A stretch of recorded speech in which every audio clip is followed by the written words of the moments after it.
Hello and welcome to the quiet hours and to the empty spaces on the map.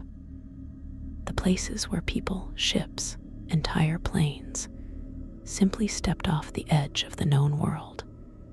Tonight, we begin a long journey, a deep, slow exploration into the most profound silences in human history. These are not just stories about the missing. They are stories about the void they left behind, fractures in reality that have never healed. Before we settle in, if you find comfort in these deep dives into the mysterious and the historical, please take a moment to like this video and subscribe to the channel. But only if this is the kind of content that truly resonates with you. It genuinely helps make these long-form explorations possible, and I'm always genuinely curious. Let me know in the comments where you're listening from and what time it is for you right now. It's fascinating to feel this community, scattered across the globe, coming together in the dark. Now find a comfortable position, dim your lights, let the world outside fade away, and let's begin our descent into the first and perhaps most famous of all maritime mysteries. Case 1, the Mary Celeste, the ghost ship paradigm. Our journey begins not with a person, but with a ship. And not just any ship, a symbol. A perfect, pristine, and utterly empty question mark, found adrift in the vast, blue emptiness of the Atlantic Ocean. It was December 5th, 1872. The Canadian merchant ship Dei Gratia was cutting through the calm waters of the Azores. On the horizon, they spotted a brigantine sailing erratically, her sails slightly torn, but not in a state of wreckage. As they drew closer, they identified her, the Mary Celeste. She was a month out of New York, bound for Genoa, Italy, with a cargo of denatured alcohol. Captain Morehouse of the Dei Gratia knew the Mary Celeste's captain, Benjamin Briggs. He was a seasoned, competent, and deeply religious man. This erratic sailing was wrong. The Dei Gratia signaled. No response. They called out. Only silence answered. A boarding party was sent over. What they found aboard the Mary Celeste would become the template for every ghost ship story ever told, and a mystery that remains unsolved to this day. The ship was seaworthy, perfectly seaworthy. There was a 6-month supply of food and water in the stores. The crew's personal belongings were still in their quarters, untouched. In the captain's cabin, his navigational instruments and charts were laid out. The logbook was there, the last entry mundane, dated 10 days prior. In the galley, a meal was set out on the table, as if someone was about to sit down to eat. But there was no one, not a soul. The 10 people who had been on board, Captain Briggs, his wife, his 2-year-old daughter, and a crew of 7 experienced sailors were gone. Vanished. The lifeboat was missing, suggesting a deliberate, if frantic, abandonment. But why? Why would a seasoned captain, a family man, and his entire crew abandon a perfectly sound, well-provisioned ship in the middle of the ocean? What could have been so terrifying, so immediately threatening, that they would willingly take their chances in a small lifeboat on the open sea, a decision that was, statistically, a death sentence. The official inquiry at the time was inconclusive. It had to be. The clues were all there, but they pointed to nothing definitive. Over the years, theories have multiplied, each one trying to plug the terrifying void at the heart of the story. Perhaps the most plausible theory involves the cargo. The Mary Celeste was carrying 1,700 barrels of denatured alcohol. If some of the barrels had leaked, fumes could have built up in the hold. A fear of an imminent, catastrophic explosion, a fear that turned to panic, might have caused Captain Briggs to issue the order to abandon ship immediately. Perhaps they launched the lifeboat, tethered it to the Mary Celeste, and waited at a safe distance. And then a squall, a rogue wave, or simply a snapped line swept the lifeboat away, dooming them, while the Mary Celeste stubbornly remained afloat, the explosion never coming. Other theories are more fanciful. Piracy, though nothing was stolen. A sea monster, a kraken from the deep, alien abduction.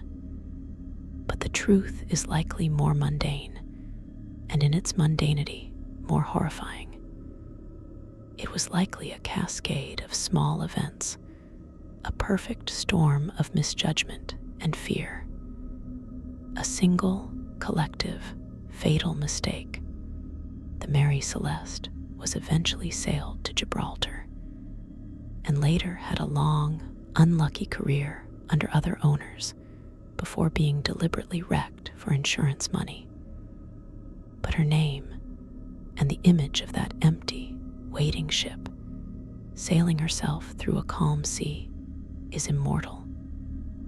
She is the archetypal ghost ship, a vessel that asks us a question we can never answer. What does it feel like to be so afraid that you choose almost certain death over what you have? She is a lesson in the psychology of terror, played out on the world's largest and most indifferent stage. Case 2, the vanishing of Flight 19, the birth of a legend. If the Mary Celeste gave us the ghost ship, then this next disappearance gave us a phrase, a myth that has captivated the world for generations, the Bermuda Triangle. And it all began on a clear, sunny afternoon, December 5th, 1945, exactly 73 years to the day after the Mary Celeste was found. The setting is the U.S. Navy's training base at Fort Lauderdale, Florida. The players, 5 TBM Avenger torpedo bombers, known as Flight 19. These were massive, powerful aircraft, each with a crew of 3, a pilot and 2 airmen. The mission was a routine 3-hour navigation and bombing run over the Atlantic. The leader was an experienced flight instructor, Lieutenant Charles Taylor. He had over 2,500 hours of flight time. The students were seasoned, having completed hundreds of hours themselves. This was a milk run. They took off at 2:10 p.m. The weather was perfect. The flight was to head east, conduct a bombing run on the Hens and Chickens shoals, then continue east, north, and finally swing back west to return to base. A simple, triangular route. About an hour and a half into the flight, something went terribly wrong. The first radio transmission from Lieutenant Taylor was confused. "Both my compasses are out," he reported to the base. "I'm trying to find Fort Lauderdale. I'm over land, but it's broken. I'm sure I'm in the Keys, but I don't know how far down." This was the first critical error. If he was over the Florida Keys, he was hundreds of miles off course. The flight controller, hearing this, knew it was impossible.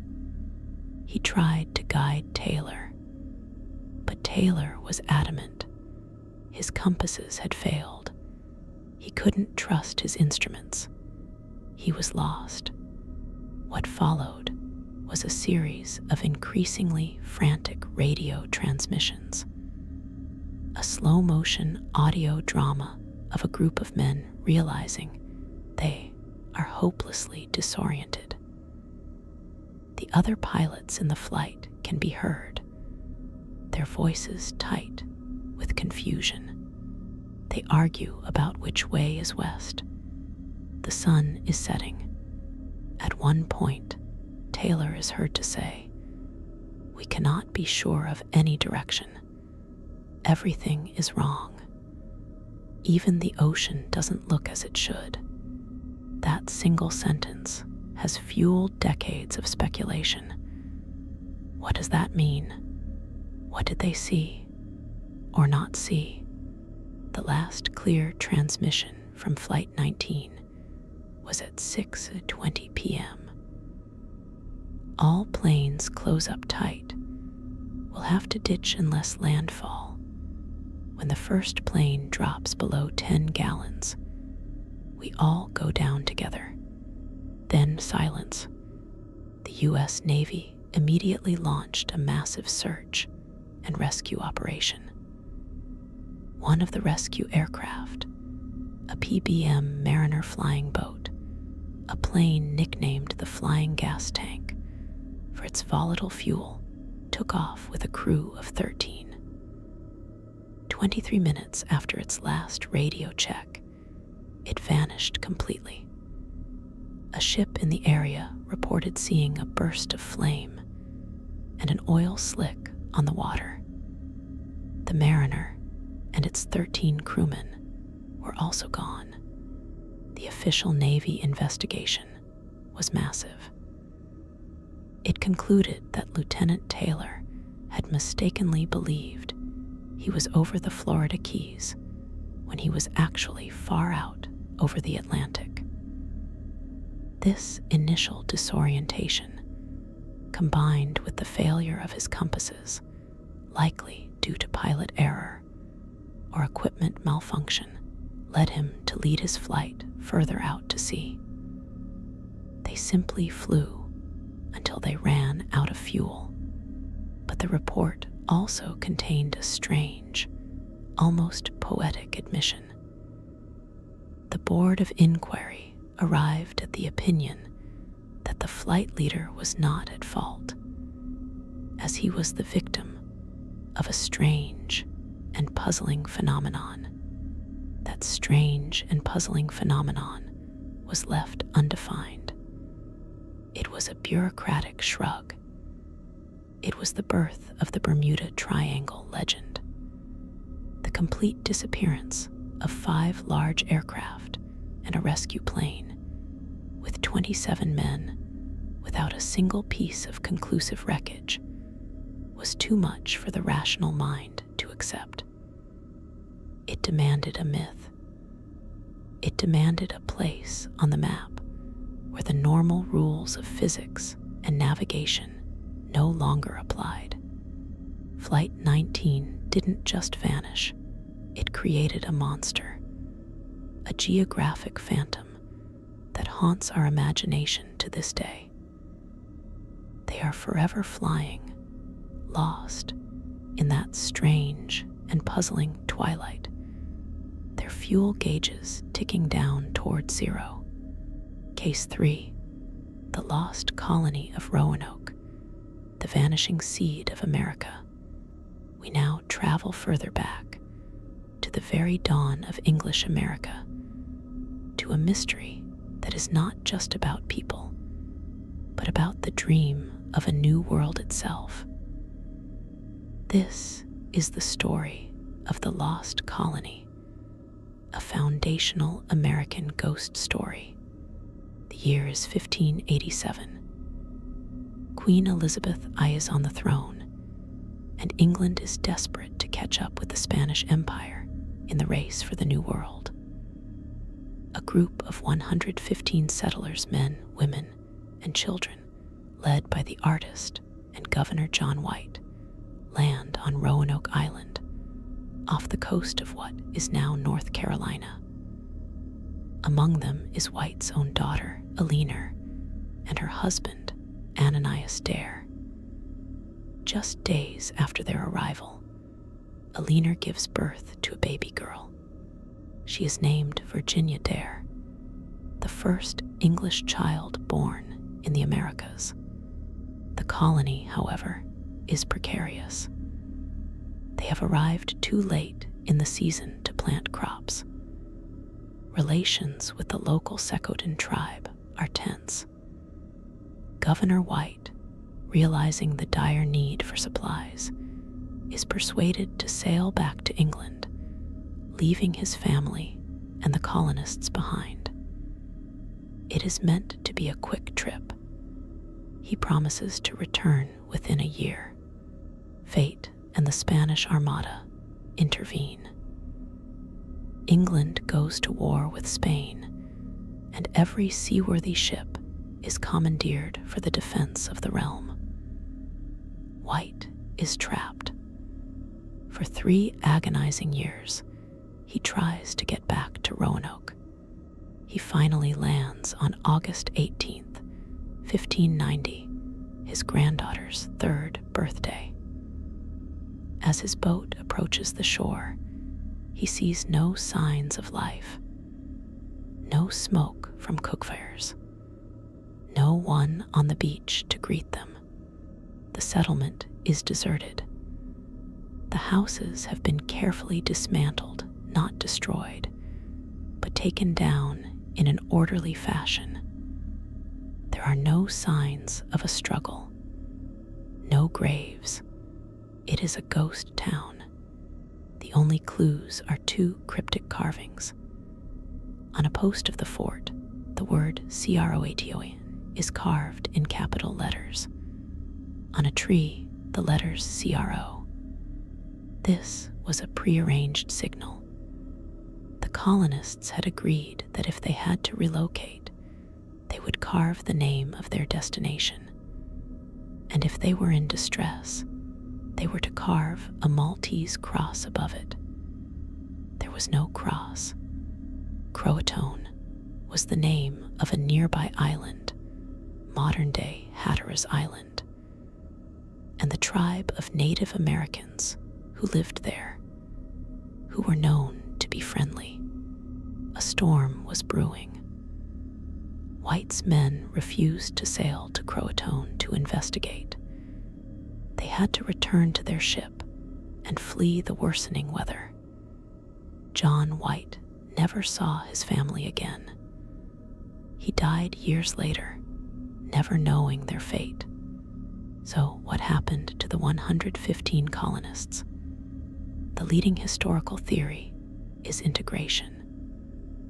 Facing starvation and hardship, they likely split into smaller groups and were absorbed into the CROATOAN tribe or other Algonquian communities further inland. Later reports from Jamestown settlers, decades later, spoke of encounters with native people who had gray eyes, spoke English, and lived in European-style houses.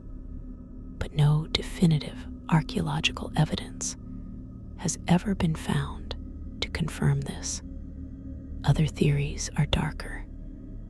They were wiped out by disease, or a Spanish attack from Florida, or a conflict with a hostile tribe.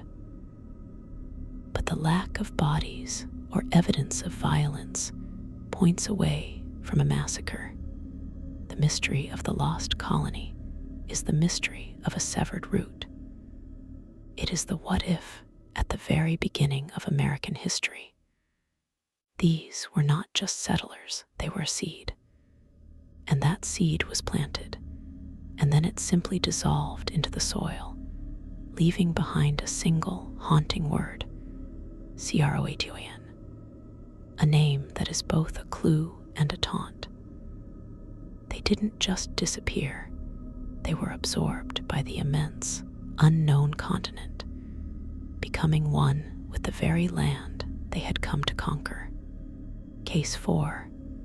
The disappearance of the Beaumont children, the sunlight vanishing. Not all disappearances happen in the stormy Atlantic or the deep wilderness. Some happen in broad daylight, in a place of safety and laughter.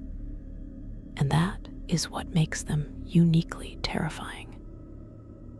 This is the story that shattered a nation's innocence. January 26, 1966. Australia Day, a national holiday. The beach at Glenelg near Adelaide is crowded with families. It is a perfect summer day. Jane Beaumont, age 9, her sister Arna, age 7, and their brother Grant, age 4, ask their parents if they can take the short bus ride from their home to the beach.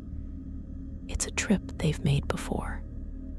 The beach is only 5 minutes away. Their mother, Nancy, agrees, giving them money for bus fare and lunch. She expects them home by 2:00 p.m. They are seen throughout the morning, playing near the water, buying a meat pie for lunch. They are happy, normal children. At 3:00 p.m., they are not home. Nancy Beaumont is not overly worried. Buses can be unreliable. By 4:00 p.m., she is concerned. By nightfall, she is frantic. The police are called. What follows is one of the largest police investigations in Australian history. The entire country holds its breath. Witnesses come forward. A man was seen playing with the children on the beach. A tall, blonde, sun-tanned man in blue swimming trunks. He seemed friendly. The children seemed comfortable with him. This is the last credible sighting. The investigation hits dead end after dead end. A massive dredging of the nearby sandhills yields nothing. Psychics are consulted. Thousands of leads are followed. All go nowhere. The case of the Beaumont children is a parent's worst nightmare crystallized. It is the violation of the ordinary. It wasn't a remote forest or a stormy sea. It was a crowded beach on a sunny day. The image of those three bright, smiling faces, Jane with her blonde hair, Arna with her glasses, Grant with his cheeky grin, was seared into the national conscience. It changed Australia. It made parents fearful. It ended an era of post-war trust. The leading theory is abduction by a predatory individual, likely the tall, blonde man. But without bodies, without a crime scene, without a single piece of physical evidence, the case remains frozen in time. It is a snapshot of a perfect day that turned into an endless night for a family and for a country. The Beaumont children did not vanish into the shadows. They vanished from the light, and the shadow they cast has never lifted. Case 5. The Flannan Isles Lighthouse Keepers. The silence of the storm. Now we travel to the edge of the world, to a place where the wind doesn't just blow, it screams. A collection of brutal, rocky crags in the North Atlantic, known as the Flannan Isles. In December of 1900, this was the most isolated posting imaginable for three lighthouse keepers, Thomas Marshall, James Duckett, and Donald MacArthur. Their job was simple: keep the light burning, maintain the beacon that warned ships away from the treacherous coastline. A supply ship, the Hesperus, was due for a routine visit just before Christmas, but stormy weather delayed it. It wasn't until December 26th that the ship could approach the island. As it drew near, the crew noticed something immediately wrong. The lighthouse was dark. No flags were raised to signal their arrival. An eerie, profound silence hung over the island. A landing party made its way up the steep, slippery path to the lighthouse. The main gate and the heavy lighthouse door were both unlocked.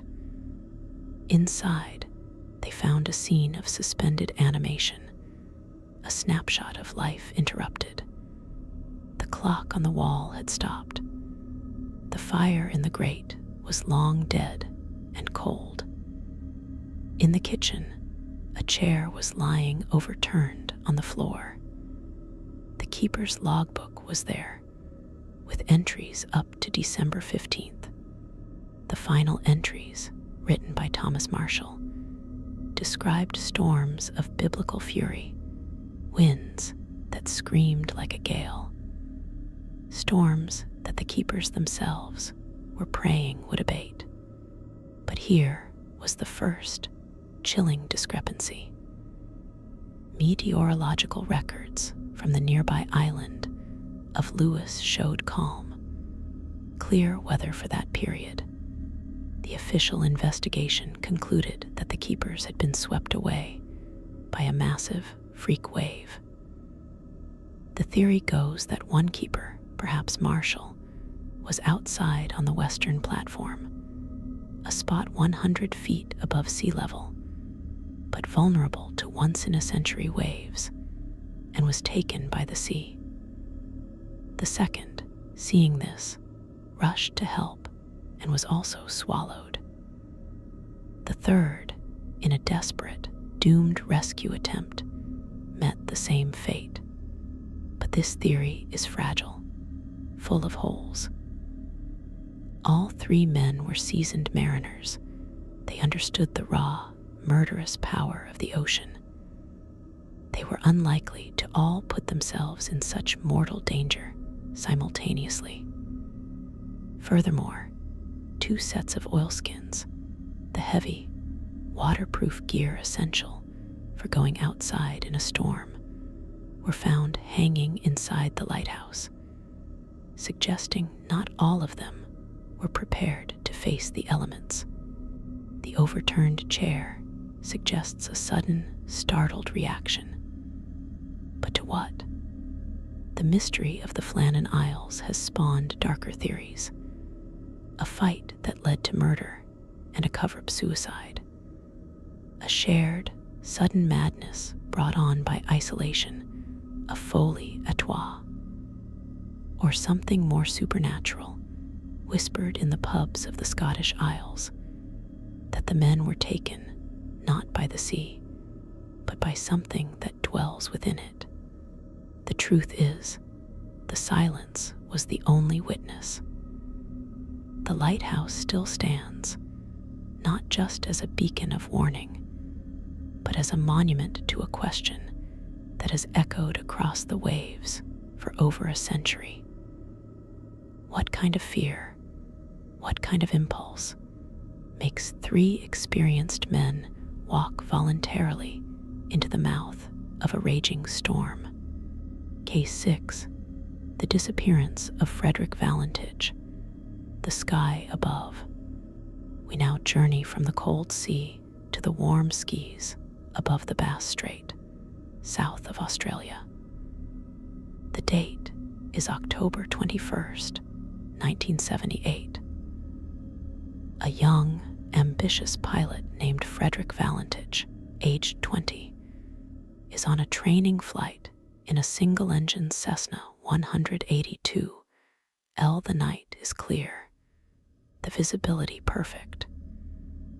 He's flying from Melbourne to King Island, a routine trip. About halfway through his journey, Valentich contacts air traffic control in Melbourne. His voice is calm, curious. He reports a strange aircraft following him at about 4,500 feet. The controller, Steve Roby, checks his radar. There is nothing. No other aircraft in the vicinity. Valentich's descriptions become increasingly specific and unnerving. He describes the object as long, metallic, with a green light and shiny. It was, he stated clearly, not an aircraft. It passed over him, he said, then began to orbit him. His voice, initially curious, becomes laced with a building panic. It's hovering, he says, and it's not an aircraft. Then his final, chilling words. Delta Sierra, Juliet, his aircraft's call sign. Melbourne, that strange aircraft is hovering on top of me again. It is hovering, and it's not an aircraft. This is followed by 17 seconds of a loud, metallic, scraping or grinding sound. A noise that sounds less like an impact and more like interference, like something being dragged across the microphone. Then absolute, unbroken silence. A massive sea and air search was launched, covering thousands of square miles. Not a single piece of wreckage was ever found. No oil slick, no body, no life jacket. The official investigation by the Australian Department of Transport was thorough. It suggested that Valentich, a known UFO enthusiast, likely became disoriented while flying at night over water, a phenomenon known as spatial disorientation. The report posits that he may have inadvertently flown his plane upside down, and the lights he saw were merely the reflection of his own plane's lights on the water's surface, or the planets Venus and Mars, which were particularly bright that night. The final metallic sound was the impact with the water, yet this explanation feels deeply unsatisfying. The clarity and consistency of his radio transmissions, his specific, real-time descriptions of the object's impossible maneuvers, and the total lack of any physical evidence have fueled decades of speculation. Did Frederick Valentich have a tragic encounter with his own mind, a psychological perfect storm? Or was his a genuine, terrifying encounter with an unidentified aerial phenomenon that ended with his abduction or his destruction? The case remains one of the most well-documented and compelling in the annals of aerial mystery. A conversation between a young man and the void, ending in a scream of static. Case 7, the Springfield 3, the violation of the ordinary. This case is a modern American nightmare. It's a violation of the ordinary, a crime that defies all logic and leaves a community forever haunted. The date is June 7th, 1992. The place, Springfield, Missouri.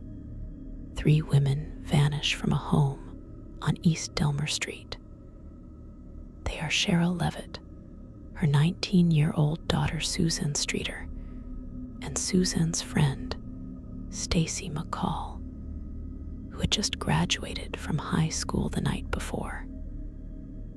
After a night of celebration, the three women ended up at the Levitt home.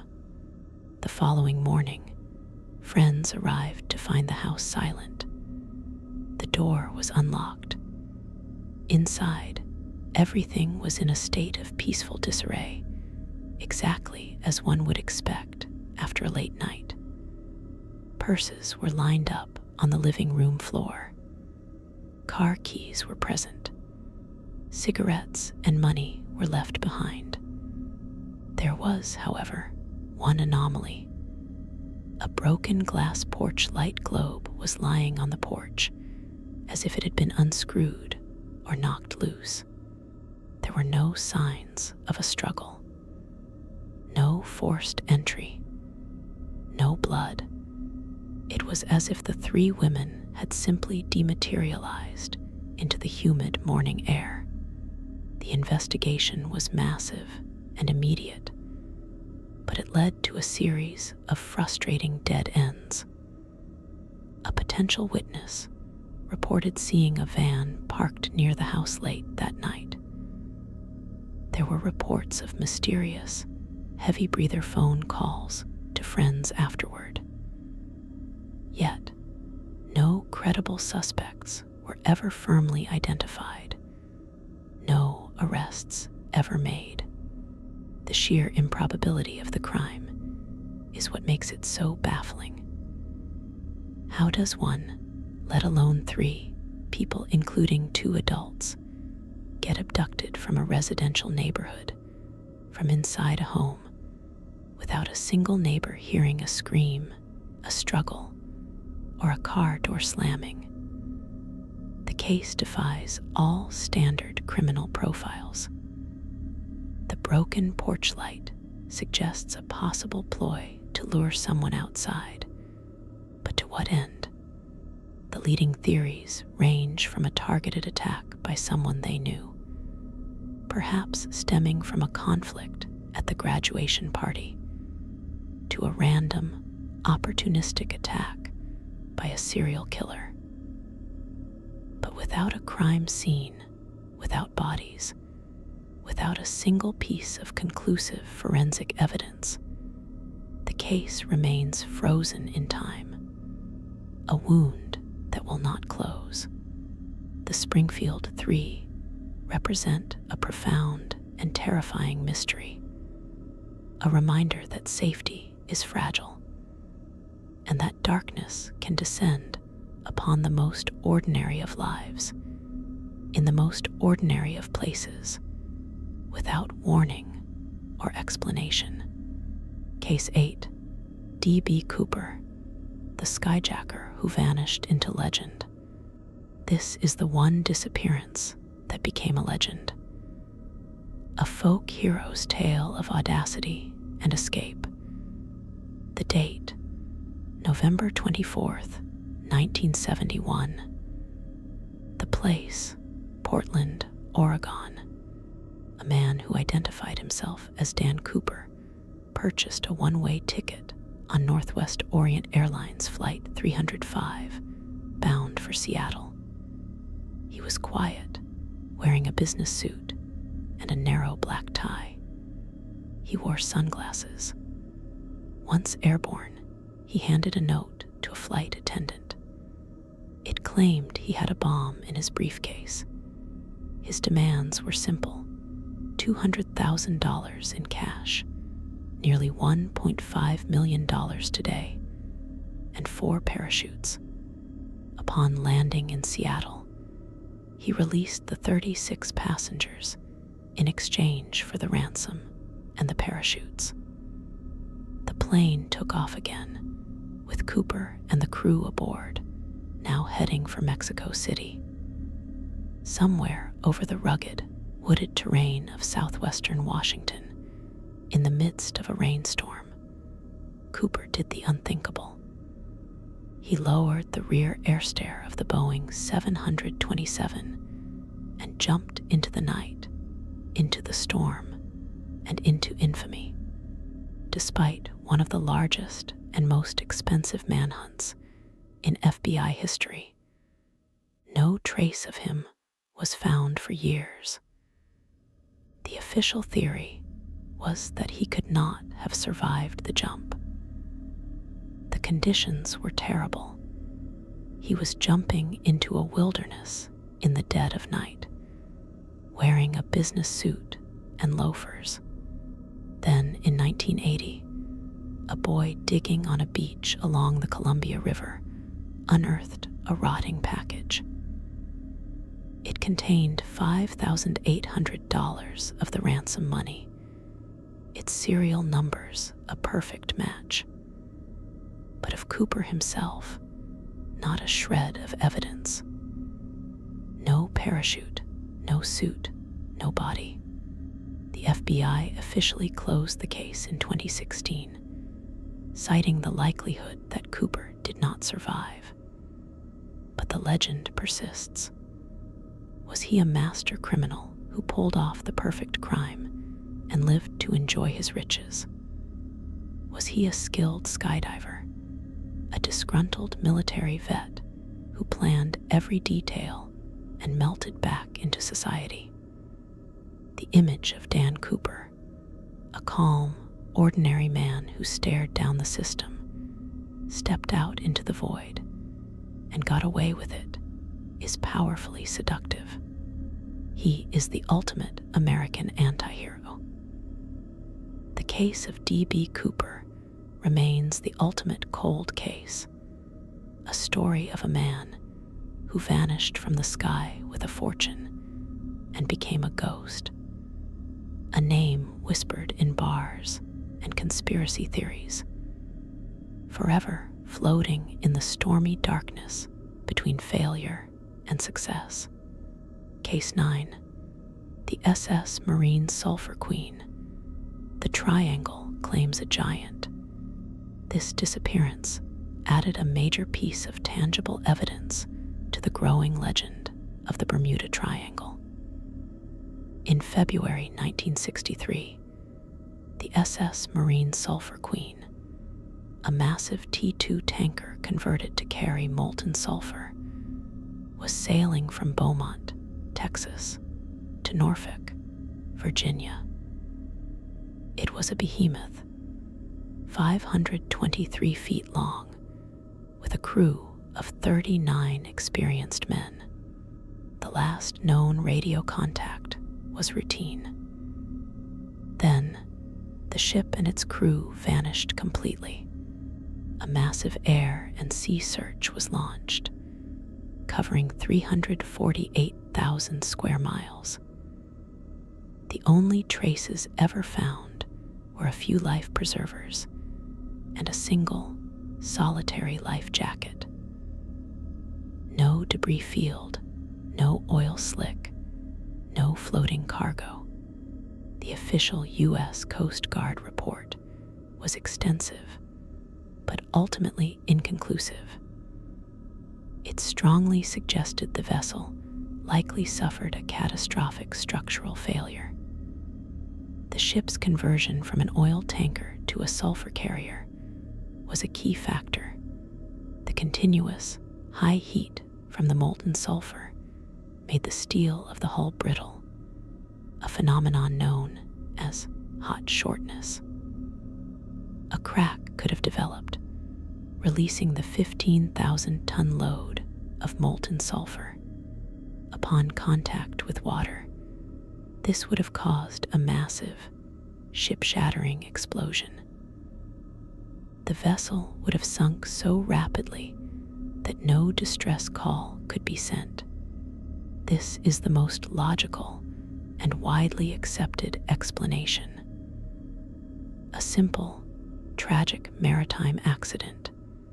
However, the lack of any significant debris field, a problem that would eerily foreshadow the loss of Malaysia Airlines Flight 370 over half a century later, has kept more speculative theories alive. The fact that this modern 500-foot ship disappeared without a single clear trace in the calm waters of the infamous Bermuda Triangle ensures its place as one of the sea's great and most tragic mysteries. The marine sulfur queen didn't just sink, it was consumed, absorbed by the very myth of the triangle, becoming another data point in an argument about a place that may not even exist. Case 10, the Star Tiger and Star Ariel, the twin ghosts of the Atlantic. These are not one, but two separate, nearly identical disappearances that cemented the Bermuda Triangle as a household name and a place of genuine dread. They are the twin ghosts of the Atlantic. The Avro Tudor IV aircraft, named Star Tiger, vanished on January 30th, 1948, on a flight from the Azores to Bermuda, with 31 people on board. The flight's last communication was routine, reporting expected arrival on time. It never arrived. A massive search found no wreckage. The official investigation concluded with chilling frankness. It may truly be said that no more baffling problem has ever been presented for investigation. What happened in this case will never be known, and the fate of the Star Tiger must remain an unsolved mystery. Exactly 11 months later, on January 17th, 1949, the Star Ariel, another Avro Tudor IV, vanished on a flight from Bermuda to Kingston, Jamaica. Its last message was a routine position report. Then silence. Again, no wreckage, no bodies, no explanation. The official reports for both flights could only speculate catastrophic mechanical failure, navigational error leading to fuel exhaustion, or some unknown external cause. The lack of any mayday calls from either flight is particularly telling, suggesting a sudden, catastrophic event that gave the crews no time to react. The twin disasters, so similar and so utterly inexplicable, suggested a pattern, a lethal flaw either in the aircraft themselves. The Avro Tudor had a questionable safety record, or in that specific patch of the Atlantic. These two cases represent the absolute pinnacle of aviation mystery from that era, where not a single clue was left behind to guide the investigation. They weren't just lost, they were erased, their silence speaking volumes about the immense, indifferent power of the ocean and the sky. Case 11, the vanishing of the Anjikuni village, the echo of an empty town. We now venture into a story that straddles the line between documented fact and enduring legend, a tale that speaks to our most primal fear, the fear of a community, an entire world simply ceasing to exist. This is the story of the Anjikuni village. As the story goes, in the winter of 1930, a Canadian fur trapper named Joe Labelle, a man familiar with the harsh rhythms of the Arctic, arrived at a small Inuit village on the banks of Lake Anjikuni in Canada's Northwest Territories. This was a settlement he had visited many times before, a community of about 25 to 30 people. But this time, as he approached, he was met with a silence so profound it felt like a physical blow. There There were no sounds of children playing, no dogs barking, no smoke rising from the igloos. The village was completely, utterly deserted. Lebel entered the encampment, his calls echoing unanswered. What he found was a scene of eerie preservation and inexplicable absence.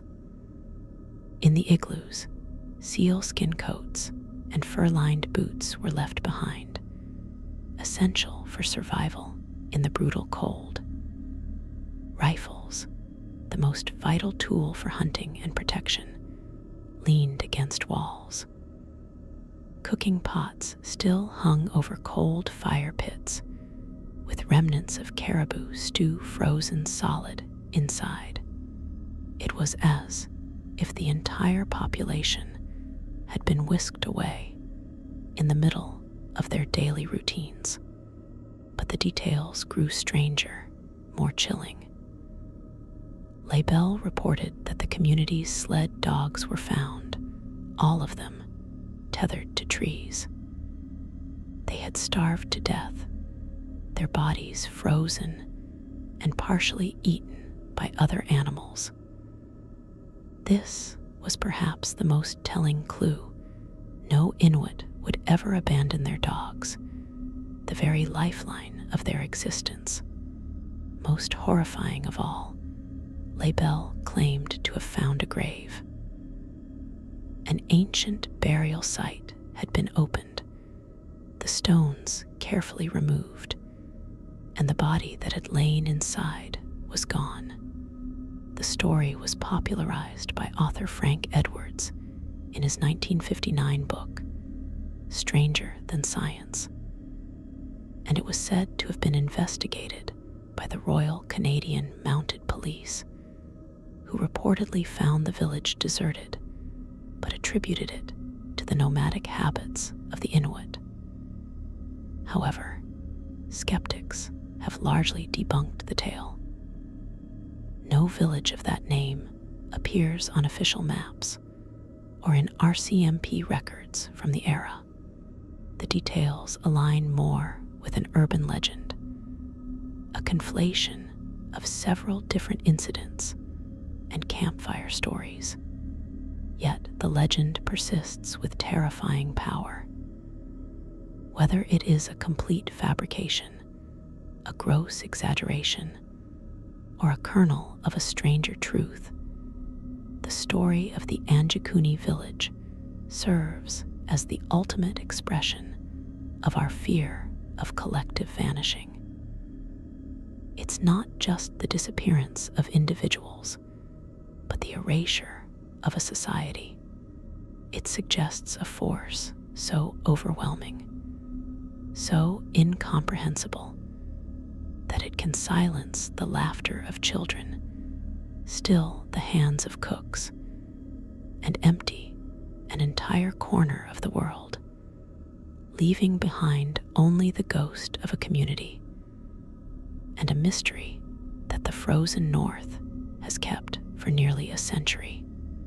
Case 12, the lost army of Cambyses, the sandstorm that swallowed 50,000 men.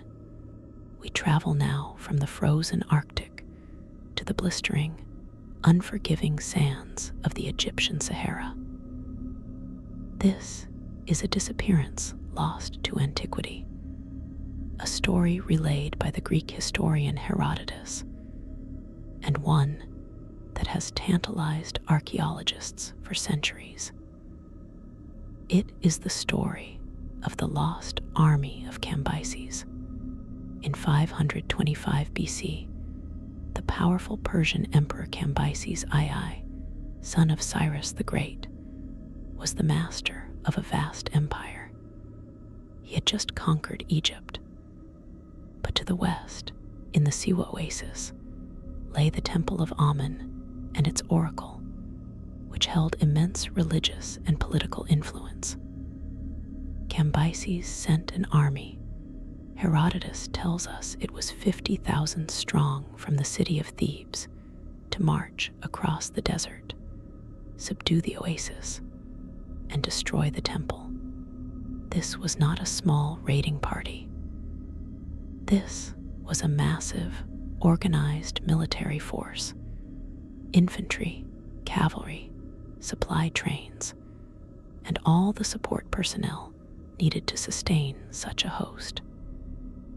They marched into the Great Sand Sea, a vast ocean of dunes known today as the most arid place on Earth. They were never seen again. Not a single soldier, not a piece of equipment, not a scrap of clothing. The entire army, one of the most powerful military units of its age, vanished into the desert as completely as a drop of water on hot sand. Herodotus, writing decades later, claimed that a massive, cataclysmic sandstorm rose up and buried them all. A calm scene of biblical proportions, a wall of wind and sand that suffocated and entombed 50,000 men in a single, furious event. For over 2 millennia, this was considered a legend, a fanciful tale by the father of history, who was also known to be the father of lies. But in the last few decades, the story has been re-evaluated. The desert is a perfect preserver. Could the evidence still be out there? In 2000, a team of geologists and archaeologists, led by the twin brothers Angelo and Alfredo Castiglione, announced a staggering discovery. In the remote and hyper-arid region of the Gilf Kebir Plateau, near the Libyan border, they claimed to have found a mass grave of sorts. They reported finding hundreds of bleached human bones, ancient Persian weaponry, including bronze daggers and arrowheads, a horse bit, and silver bracelets, all dating to the Achaemenid Persian period. They believed they had found the remnants of Cambyses' lost army. The discovery was, and remains, highly controversial. Many mainstream Egyptologists are deeply skeptical, citing a lack of peer-reviewed publication and the brothers' history with sensationalist finds. No large-scale, definitive excavation has confirmed their claims, so the mystery endures. Did a sandstorm of almost supernatural violence truly swallow an army whole? Did they become disoriented and perish of thirst, their bodies scattered and buried by the shifting dunes over centuries? Or does the truth lie in the Castiglione's findings, waiting for the desert to finally yield its most colossal secret? The lost army of Cambyses is the ultimate historical ghost story. It is the terrifying possibility that the earth itself can open its mouth and consume legions, leaving no history behind but a whisper on the wind. Case 13. The disappearance of the USS Cyclops, the titanic vanishing of the Great War. This is the single largest loss of life in U.S. naval history, not directly involving combat. And it remains one of the most gaping voids in the annals of the sea. The story of the USS Cyclops is so massive, so complete, it feels less like a tragedy and more like an act of erasure. The Cyclops was a colossal vessel for her time, a 542-foot-long Navy collier, a floating coal depot designed to fuel the American fleet. In March 1918, with the First World War raging, She was laden with a cargo of manganese ore in Rio de Janeiro, Brazil, and set sail for Baltimore, Maryland. On board were 309 souls, crew and passengers. The ship was last seen departing the island of Barbados on March 4th. She was never heard from again. No distress call, no radio signal, nothing. President Woodrow Wilson would later say, "Only God and the sea know what happened to the great ship." A massive search found nothing. Not a lifebelt, not a piece of wreckage, not a single body. A ship the length of 2 city blocks, with 309 people aboard, had been utterly and completely wiped from the face of the ocean. Theories abound, but none are satisfying. The most logical points to the cargo. Manganese ore is dense and heavy.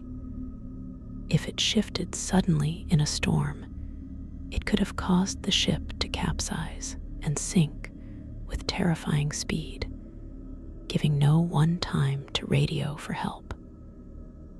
Others have pointed to structural failure. The Cyclops had a history of problems with her hull, but the sheer scale of the disappearance breeds darker speculation. The captain, George W. Worley, was of German descent, and there were rumors, never proven, of mutiny, or even that he deliberately delivered the ship to a German raider or U-boat. The official Navy conclusion was simply unknown causes. The loss of the Cyclops is a black hole in maritime history. It is a reminder that the ocean's power is absolute, and that it can demand a sacrifice of such magnitude that it defies human comprehension. The ship and its 309 souls are not just lost. They are a permanent absence, a silence that echoes from the depths of the Bermuda Triangle, a monument to the fact that sometimes the sea does not give up its dead because it does not even leave a trace that they were ever there. Case 14. The bizarre vanishing of Lars Mittank, the sprint into madness. This is a modern disappearance, one captured in part on the cold, unblinking eye of CCTV. It plays out not as a slow-motion tragedy, but as a sudden, violent fracture in a young man's mind. This is the story of Lars Mittank, and it is a digital age nightmare. In July 2014, Lars Mittank, a 28-year-old German man, was on vacation in Golden Sands, Bulgaria, with his friends. The trip took a turn when he was involved in a minor physical altercation at a football stadium. He saw a doctor who prescribed him antibiotics for a minor eardrum injury and advised him not to fly. His friends left without him. The day they departed, Lars' behavior spiraled. He called his mother, whispering that he was being followed by 4 or 5 men, and that he no longer trusted anyone. His paranoia was acute and terrifying. He abruptly checked out of his hotel and went to the Varna airport, hopping to catch a different flight home. What happens next is preserved in chilling detail on the airport's security cameras. Lars is seen at the check-in desk.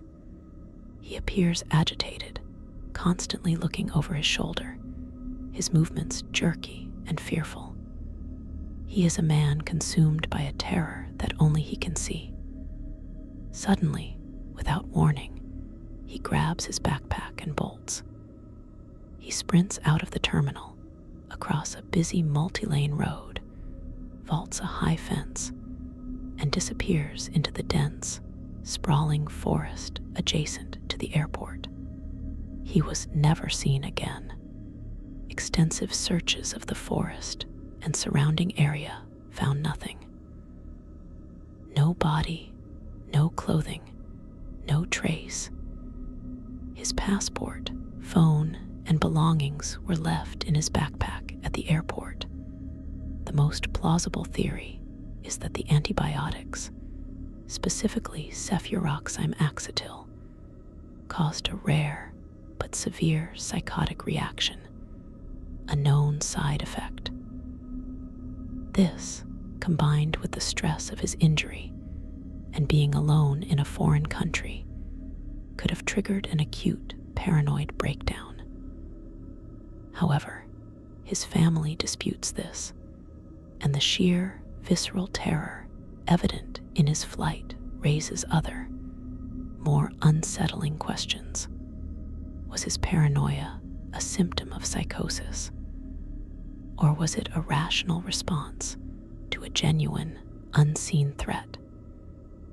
The image of Lars Mittank sprinting in sheer, unadulterated terror into the woods is a modern-day ghost story. It is a mystery that is as brief as it is utterly and profoundly baffling. A reminder that the most impenetrable wilderness can sometimes be the human mind itself. Case 15. The fate of the SS Warretta, the Titanic of the South. Dubbed the Titanic of the South, the SS Warretta was a state-of-the-art 500-foot passenger liner, a symbol of luxury and modern engineering. In 1909, on only her second voyage, she was sailing from Durban, South Africa, to Cape Town with 211 passengers and crew. She was a floating palace, equipped with the latest amenities, deemed perfectly seaworthy. Another ship, the Harlow, reported passing the Warretta in a storm. That was the last confirmed sighting. The Warretta simply never arrived in Cape Town. Despite extensive searches, no wreckage, no lifeboats, no bodies from the Warretta were ever found. A ship of that size and construction does not simply dissolve. The official inquiry concluded the ship likely capsized and sank suddenly in a severe storm, a theory supported by some pre-voyage concerns about her stability from a passenger on the maiden voyage, but the absolute lack of any debris, a problem that would eerily foreshadow the loss of Malaysia Airlines Flight 370 over a century later, has kept the mystery alive and burning in the hearts of maritime historians. The Warretta was carrying a number of prominent and wealthy passengers, and the public outcry was immense. Multiple potential wreck sites have been investigated over the decades, but none have been conclusively identified as the Warretta. Her disappearance shattered public confidence in passenger travel and remains one of the great maritime ghosts. The Warretta is a vessel that sailed over the horizon and into the realm of pure, enduring myth. She is a reminder that the Southern Ocean is as vast and mysterious as any, and that the line between an unsinkable ship and a forgotten one is terrifyingly thin. Case 16. The Sodder Children, the fire that didn't consume. This disappearance is a personal, familial tragedy that burns with the heat of a fire and the coldness of a potential cover-up. On Christmas Eve, 1945, in Fayetteville, West Virginia, Sodder family home burst into flames. George and Jenny Sodder, along with 4 of their 9 children, managed to escape the inferno. But 5 children, Morris, Martha, Louis, Jenny, and Betty, were trapped inside, or so it was believed.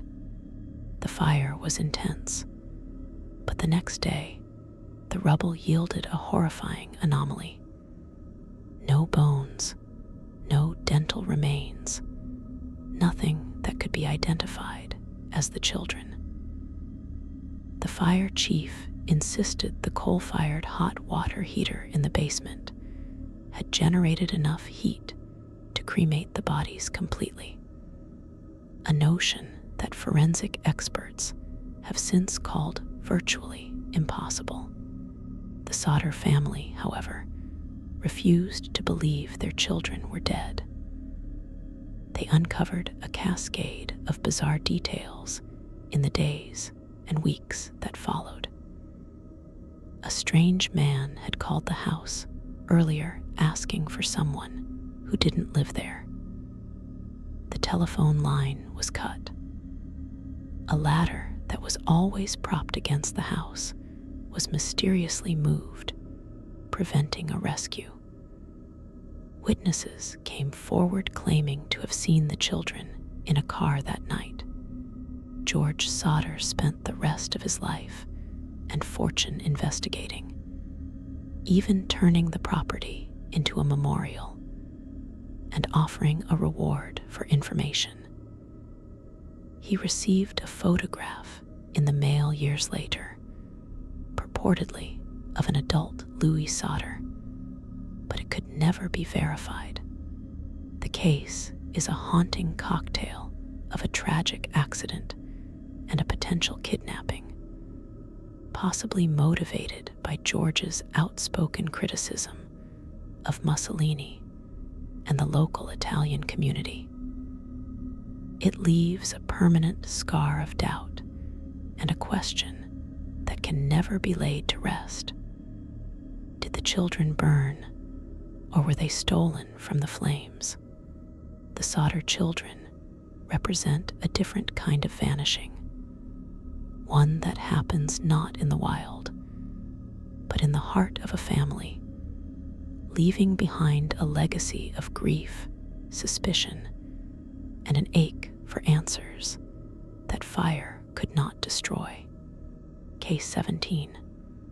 The unexplained absence of Ambrose Bierce. Ambrose Bierce was a famous and acerbic American writer and journalist, known for his cynical wit and his masterpiece, The Devil's Dictionary. In 1913, at the age of 71, he decided to tour the battlefields of the American Civil War and then journey into revolutionary Mexico. He was a man fascinated by death, by the macabre, and by the absurdities of human conflict. His last known communication was a letter dated December 26, 1913, from Chihuahua, Mexico. He wrote, "As to me, I leave here tomorrow for an unknown destination." And then he was gone. He vanished into the chaotic, violent landscape of the Mexican Revolution, a conflict fought by Pancho Villa's rebels and federal troops. Some theorize he was executed by a firing squad. Others believe he joined Villa's army as an observer and was killed in the Battle of Ojinaga. There are more romantic notions that he staged his own disappearance, a final, fitting act for a man so fascinated by death and the ephemeral nature of existence. A writer's ultimate plot twist, but no grave was ever found, no body identified, no credible deathbed confession ever emerged. Ambrose Bierce, a man who wielded words as sharp and precise as surgical tools, simply walked off the edge of the known world, leaving behind a silence more profound and enigmatic than any of his carefully crafted stories. His vanishing was the perfect final sentence to a life dedicated to puncturing human vanity, a sudden, ambiguous end for a man who had written so definitively about it. Case 18. Malaysia Airlines Flight 370, The Modern Void. This is the most recent, technologically advanced, and globally baffling disappearance on our list. It is a mystery for the digital age, and it proves that even in an era of total surveillance, the world can still swallow a giant whole. On March 8, 2014, Malaysia Airlines Flight 370, a Boeing 777 carrying 239 people, vanished from air traffic control radar less than an hour after taking off from Kuala Lumpur bound for Beijing. What followed was a mystery that unfolded in real time across the globe. Military radar tracked the plane making a sharp, deliberate turn back over the Malay Peninsula, then flying for hours across the vast, empty expanse of the southern Indian Ocean, far off its intended course, until its satellite data link was finally lost. A massive, multinational search of the southern Indian Ocean, the most expensive in aviation history, was launched. For years, ships and aircraft scoured a remote and treacherous stretch of ocean. They found nothing. Years later, a few confirmed pieces of debris washed up on African shores, offering the only physical proof that the plane had met its end in the water. The main wreckage, the flight data recorders, and the bodies of the 239 people on board have never been found. The official investigation could not determine the cause of the disappearance. The leading theory is a deliberate act by someone on the flight deck, a murder-suicide by the pilot.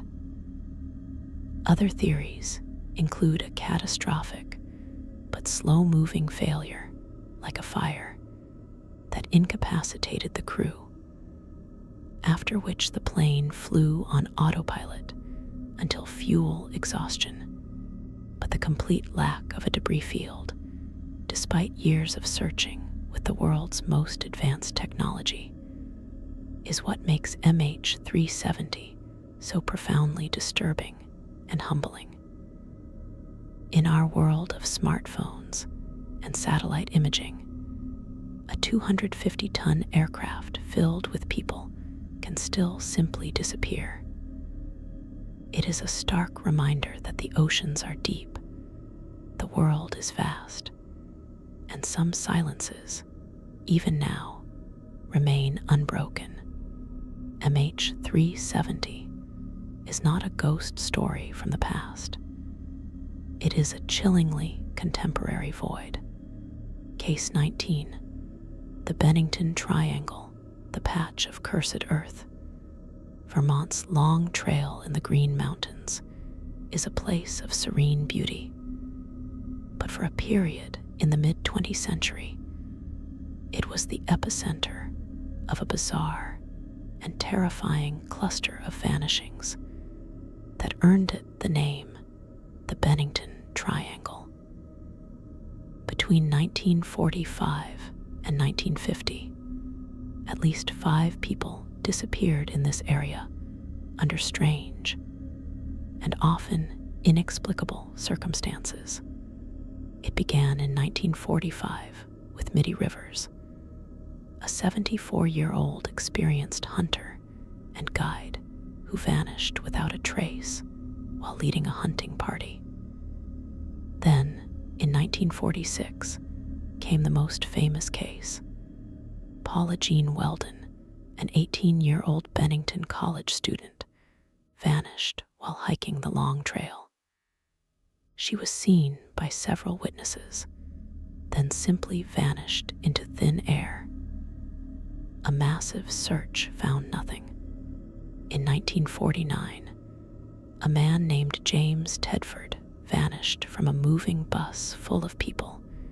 He was there one moment and gone the next, his belongings still on his seat. Then, in 1950, an 8-year-old girl vanished while visiting a farm with her family, her disappearance occurring within sight of her mother.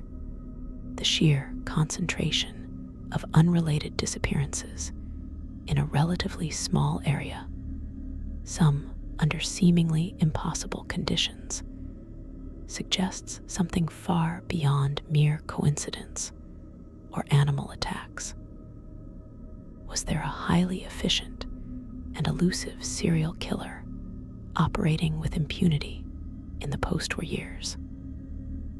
Or was there some strange geological or atmospheric phenomenon at work, perhaps related to the region's magnetic fields?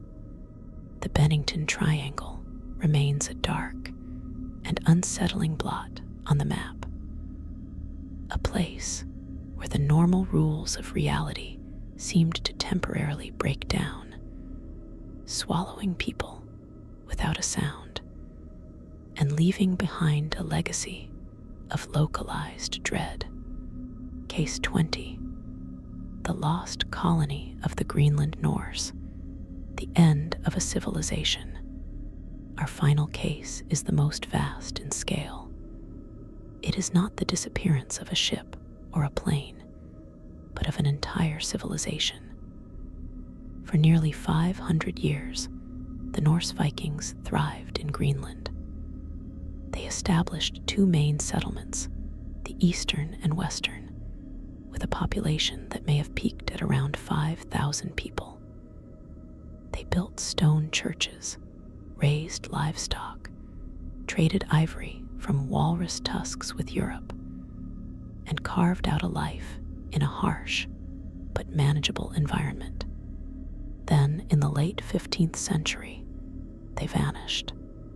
When European ships finally returned to Greenland in the 1500s, they found the settlements completely empty. The houses were intact, but deserted. There were no bodies, no signs of a mass grave, no evidence of a pitched battle. It was as if the entire population had simply left. What happened to the Greenland Norse is one of history's greatest detective stories. The leading theory is a combination of factors. A cooling climate known as the Little Ice Age made farming and pastoral life increasingly difficult. Sea ice increased, disrupting trade routes to Europe, their lifeline for essential goods like iron and timber. They may have faced increasing conflict and competition for resources with the migrating Thule people, the ancestors of the modern Inuit. But the mystery deepens with the question of why they didn't adapt. The Inuit thrived in the same environment. Why did the Norse, a people of renowned resilience, not learn from them? The answer seems to lie in a profound cultural inflexibility. They clung to their European identity, their cattle, their church, their woolen clothing, even as it became maladaptive. They starved while the sea teemed with fish they refused to eat in sufficient quantities, perhaps due to cultural taboos or a belief that they were above such savage food sources. Their disappearance was a slow-motion vanishing, a centuries-long decline into silence. The last written record is a wedding in a Greenland church in 1408. After that, nothing. The end of the Greenland Norse is a chilling lesson in the collapse of a society. It is a disappearance not caused by a single event, but by a failure to change, a refusal to let go of an old world even as a new one demanded they adapt. They didn't vanish in a day, they faded away, their final breath lost in the howling Arctic wind, leaving behind only stone ruins, and one of history's most profound and cautionary silences. These 20 stories are but a fraction of the silence. They are echoes in a vast, dark room. The Mary Celeste, Flight 19, the Lost Colony, they are not just historical footnotes. They are permanent questions. They remind us that for all our technology, our maps, our knowledge, the world still holds voids. Voids that can swallow a ship, a plane, an entire community without a trace. These mysteries force us to confront the limits of our understanding. They are the shadow that moves just beyond the firelight. They are the chill in the air on a warm night. They are the reason we look twice at an empty horizon, and perhaps that is their purpose. Not to be solved, but to remind us that the world is still strange, still wide, and still wild. Thank you for joining me on this long journey into the unknown. If this resonated with you, I'll see you in the next one.